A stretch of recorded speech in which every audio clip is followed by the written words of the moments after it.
My death is close at hand. But I do not think of myself as dying. How often do you think about death? Every third thought, said Shakespeare's avatar Prospero in the last line of the last speech he gives in Shakespeare's last play, The Tempest, aside from the epilogue that follows the play. My friends say they think of death at least as often as Prospero. I do, too. If we think about death so much, we ought to know what to think about it. Philosophy is supposed to have answers, but the answers we hear most often from philosophers are not good for us. Live every day as if it is your last, we are told.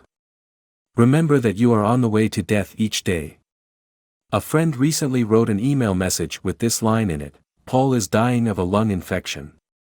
He had meant it for someone else, but he had misdirected it. That sentence infuriated me. I do not have a lung infection. My death is close at hand, however, because of a lung condition called bronchiectasis, and I am on oxygen day and night. But I do not think of myself as dying. I am living each day with as much life as I can put into it. For me, that means going to bed each night planning at least one project for the next day, something worth getting out of bed and living for. As I think of dying, I make each day a time for living, for having something to live for. What kind of project is worth living for? Not a project I could complete today. Worthwhile projects spread out over time. Writing this small essay and finding someone to print it will take at least a week, and today is only the first day. I will make sure that the last day for this essay will be the first day for something else. Thinking of death, I want to live every day as if it were the first for something.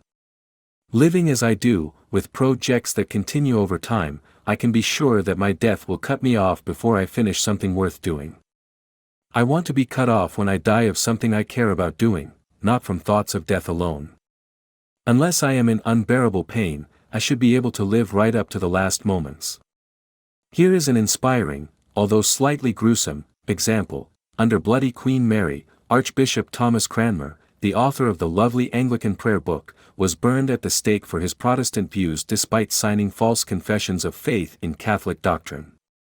Even as the flames licked up around him, and his death was moments away, he was very much living, not dying, when he put his right hand into the heart of the fire to punish it for signing false confessions.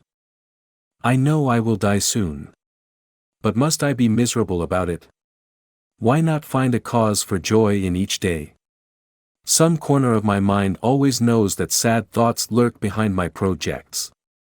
But my dying will be much harder on my loved ones than it will be on me. Survivors often think they have failed to keep their loved one alive.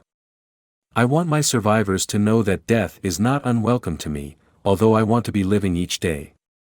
There's nothing wrong with dying. All the best people in history have done it. Let foolish philosophers see themselves as dying every day. Thinking of death, I choose life.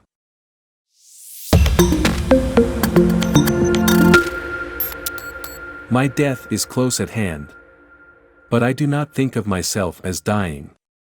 How often do you think about death? Every third thought, said Shakespeare's avatar Prospero in the last line of the last speech he gives in Shakespeare's last play, The Tempest, aside from the epilogue that follows the play. My friends say they think of death at least as often as Prospero. I do, too. If we think about